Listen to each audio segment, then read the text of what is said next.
Bem, amigos da Bandeirantes, a gente está realmente cumprindo uma promessa, né? Que era trazer o nosso pastor Silas Malafaia para o nosso Tudo em Dia.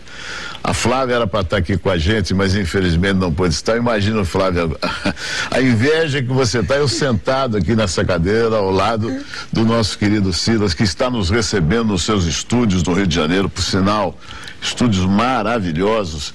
E interessante que esse sonho que foi do meu amigo Cláudio Petralha, eu participei desse sonho e quase prenderam o Cláudio Petralha dizendo que ele estava desequilibrado na época. Isso é uma realidade. Seja bem-vindo na nossa TV Bandeirantes, que aliás você está muito acostumado toda noite, e é o nosso Tudo em Dia, a Flávia, enfim, seja bem-vindo, Silas.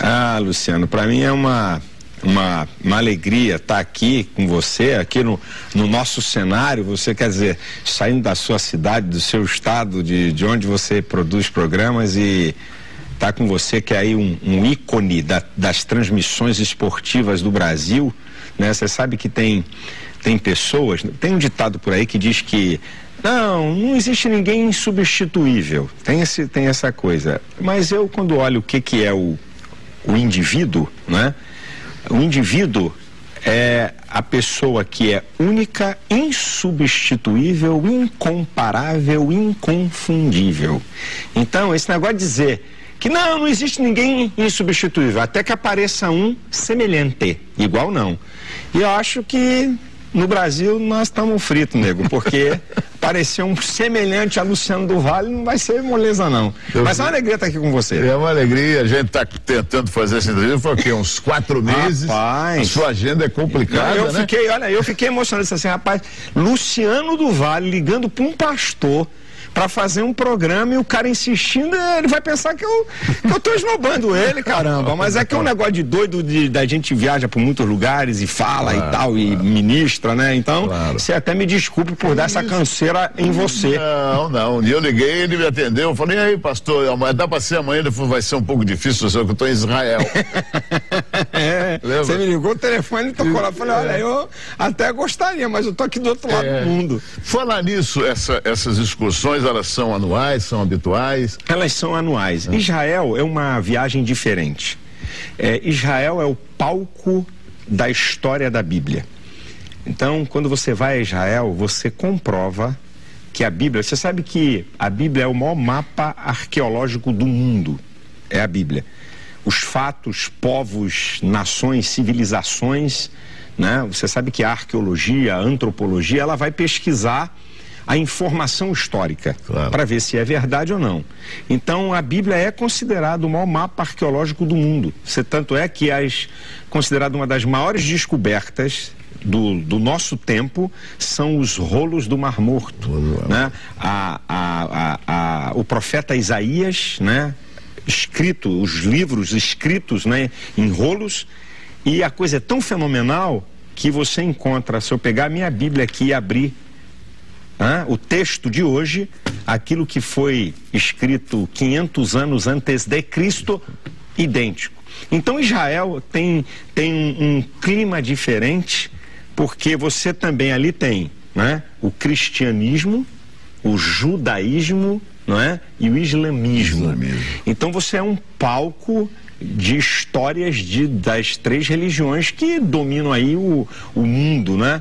Então é lindo, é uma viagem diferente. Não é uma viagem assim, de um passeio que você sai a qualquer hora e vai a qualquer hora. Lá é o seguinte, quando você vai a Israel, quanto mais tempo você conseguir ir nos lugares, mais conhecimento você vai ter. Eu aconselho, quem quiser ir a Israel, vá, mas nunca vá sozinho, porque Israel sozinho não tem graça. Você precisa ir acompanhado de gente que tem um entendimento bíblico, que conheça, com os guias, eles fazem a parte deles lá, guias profissionais, mas você precisa ir com gente que vai trazer, para você entender, né? Israel é tão lindo que quando você lê as passagens da Bíblia no local, você tem uma dimensão dos fatos que você está vendo. Então todo ano eu faço uma caravana para Israel, geralmente em janeiro, e é muito bacana. Quem sabe aí um dia, Luciano, esposa, família, vai com a gente lá e os amigos, e vai ser uma coisa muito legal. Porque aí você vai com quem realmente sabe da história, né? E você vai se sentir no teatro da vida, porque deve ser um palco. Aquilo lá você olha e fala, aquilo lá está escrito lá. Exatamente. É nessa dimensão. Você sabe que uma vez eu tive a sensação em Roma, na Copa do Mundo, a gente trabalhava e terminava muito tarde, né? Por causa do fuso horário, aquele negócio todo. E um dia à noite, saindo pelas ruas de Roma, né? Desertas, tava eu e o Toquinho, o grande Toquinho, que aliás é seu fã, por sinal. O Toquinho te acompanha muito de madrugada, né? Aí o Toquinho olhou e falou, Luciano, eu tô achando que daqui a pouco o nosso querido, aquele que botou fogo aqui, vai aparecer. Eu falei, você acha que ele vai aparecer numa carruagem? Por quê? Porque dá a impressão que você tá na história. É verdade. Aquela iluminação amarela, isso mesmo. Aquelas ruínas, né? Quer dizer, parece que você voltou, né? Você volta e você consegue aí vislumbrar, né? O poder. Você começa a verificar uma coisa interessante, que o que muda é a tecnologia, mas o homem é a mesma coisa. O ser humano é o ser humano com suas deficiências, suas ganâncias, seus desejos. O que muda é tecnologia e informação que você tem, né? Conhecimento. Mas o homem é isso aí, Luciano. Aí você fala, poxa, mas esses caras eram maus, esses caras fazem isso. E a maldade que está hoje é a mesma coisa. O ser humano, gente, é o mesmo. O ser humano, para mim, ele só muda quando ele tem um encontro com Deus. Não é com a minha religião, não é com eu que sou pastor, nada disso, Luciano. Mas quando o homem tem um encontro com Deus, aí ele pode ter a possibilidade de uma mudança radical de vida. E o interessante, aí que eu gosto muito de conversar com os amigos da Bandeirantes, eu e a Flávia, a gente observa muito você de madrugada. A grande vantagem que eu entendo que você passa para as pessoas, além do seu conhecimento, que é extraordinário, é que você sabe colocar e separar o joio do trigo, né? E o ser humano está precisando ouvir muita coisa que você diz, entendeu? Então, o caminho, o encontro com Deus, isso é uma coisa que, independente de qualquer religião, se não acontecer, o mundo já está de ponta cabeça, né? Você já imaginou se a pessoa não tiver uma diretriz, se não tiver exatamente o que você disse, está tudo escrito? Se não tiver isso, como é que vai fazer? Luciano, eu digo sempre, eu tenho uma formação, né? Eu sou psicólogo, e eu digo que a Bíblia é o maior manual de comportamento humano do mundo. É a Bíblia. Fenomenal.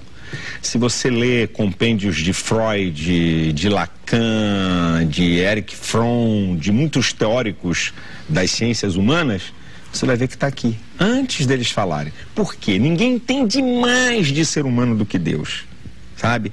Se eu pegar a Bíblia apenas como um livro religioso, de dogmas, de uma fé religiosa, eu garanto para você que isso não vai funcionar, porque, por incrível que pareça espantoso, a Bíblia e Deus, eles não vieram fundar religião, eles vieram fundar um reino. Então, Deus, ele veio através de Cristo para completar o homem, para trazer o homem ao seu estado original, porque Deus criou o homem perfeito e por causa do livre-arbítrio, o homem desobedeceu. Deus deu ao homem o direito dele fazer escolha e ser responsável pelas suas consequências. Mas, como Deus ama o ser humano, ele disse, eu vou deixar um manual para que esse ser humano descubra o melhor caminho para ele viver. Então, se eu pregar, se eu falar, se eu comunicar a Bíblia apenas como um livro de conhecimento teológico, eu vou ser muito medíocre. Porque a grandeza é você trazer para a praticidade da vida das pessoas, claro. Certo? E também a gente não passar a ideia de Superman, de super-homem. Eu digo sempre na minha igreja, nos meus programas, amigo, convive comigo um mês, que você vai ver que eu tenho defeitos que você não tem, mas você vai descobrir que você tem defeitos que eu não tenho. Porque nós temos deficiências, limitações, e seja o religioso, seja qualquer um. Eu acho que a nossa grandeza é de entender as nossas deficiências e limitações, sabermos que somos isso, mas podermos ajudar as pessoas com aquilo que fomos ajudados através da palavra de Deus. Então, eu no meu programa, eu gosto de trazer as pessoas para a realidade da vida, sabe? Até as pessoas que dizem, eu sou cristão, eu tenho uma fé, eu digo, amigão, tu tá equivocado, tu tá enganado com esse negócio de cristianismo aí, porque você tá numa religião. Mas, pessoal, mas pastor, é uma coisa assim, muitas vezes, difícil das pessoas entenderem. A religião, ela muitas vezes, ela é